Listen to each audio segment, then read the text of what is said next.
confrontation over what to do with the president's body? Oh, the confrontation, that was one of the biggest things that happened at Parkland. That's what caused all of this, not allowing Texas law to be in place.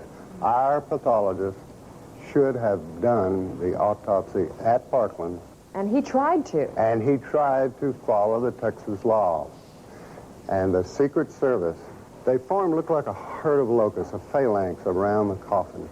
And Mrs. Kennedy was in the middle with her left hand on the casket. And they were then coming out into the hall. And all of a sudden, there, our forensic pathologist stopped them. Dr. Earl Rose said, "Halt. This man has to have an autopsy here in the state of Texas. It'll only take 45 minutes." And they would not hear of it. They wanted to get that body out of Dallas.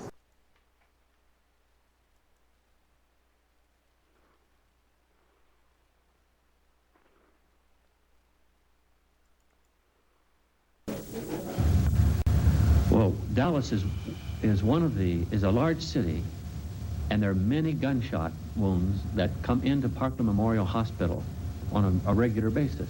This is a normal sort of life for a hospital in a big city, and especially Texas, where a lot of people carry guns.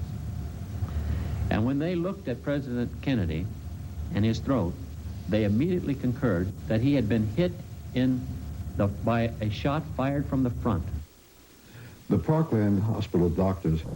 Are you equally comfortable, or are you not comfortable with the notion that there is forgery of some sort in the official documents of this? I feel there probably is. I certainly could not be, held down to saying exactly how that is, or even approximately how it is, perhaps. But I feel that there has been some kind of attempt to cover up what was going on. Front. Dallas clothing manufacturer Abraham Zapruder filmed the motorcade as it drove down Elm Street. It was about halfway down there, I heard a shot. And he slumped to the side like this. Then I heard another shot or two. I couldn't say what it was, one or two. And I saw his head practically open up, all blood and everything. And I kept on shooting. 2 days after the assassination, Life magazine bought the infamous Zapruder film. Its moving images were not shown to the American public for 12 years. Let's continue.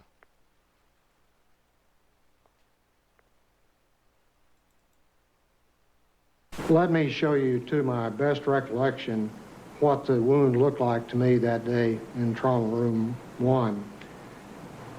Before each doctor looked at the photos, he described the wounds he had seen back in 1963. I could see the president's head wound quite well, and I was probably looking into a wound that was on the lateral or the side part of the head and the back part of the head. It would be this portion of the head right here. As I remember, it's like this, that there was a big wound, big deficit in his skull and the temporal parietal area.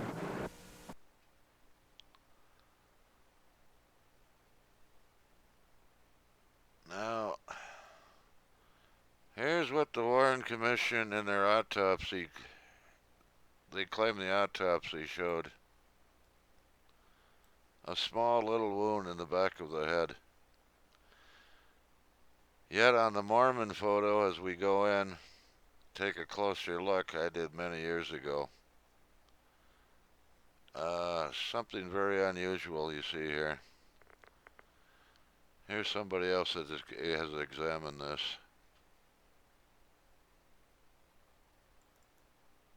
Inconsistencies within, and the pristine Mary Moorman photograph allowed me to go in and actually measure the wound optically without image processing. As we go into the wound and as we expand the wound and magnify it, you can see that the pixel elements, or each one of these little dots, is represented by dark squares or light squares.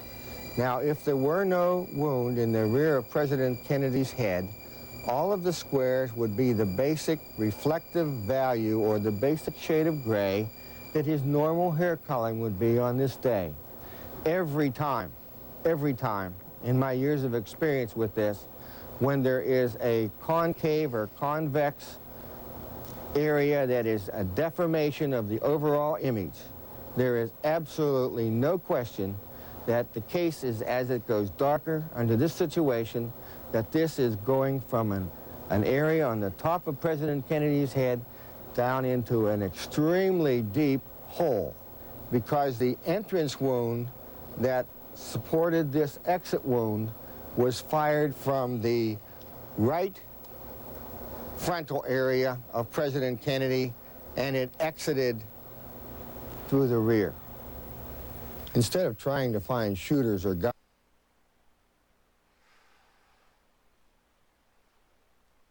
I was beginning to see a face here. What really caught my eye was this upside down stripe here. I couldn't figure out what that could have been.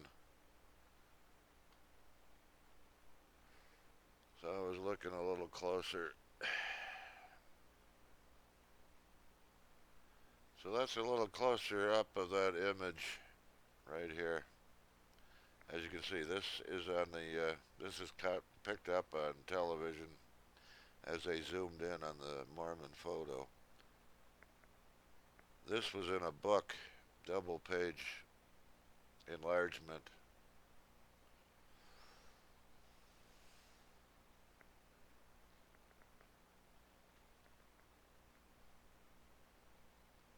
So you get the gist of it. I was looking there, and let's take a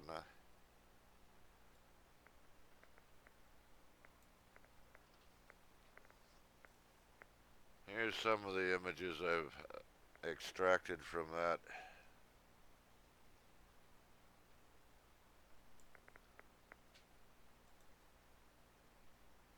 How about a colorized version?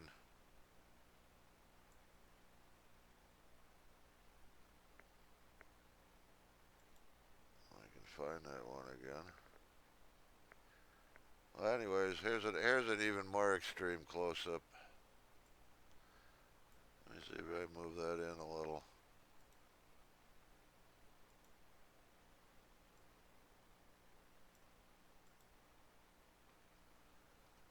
Now, this is very curious that at that distance, I mean, it's picking up this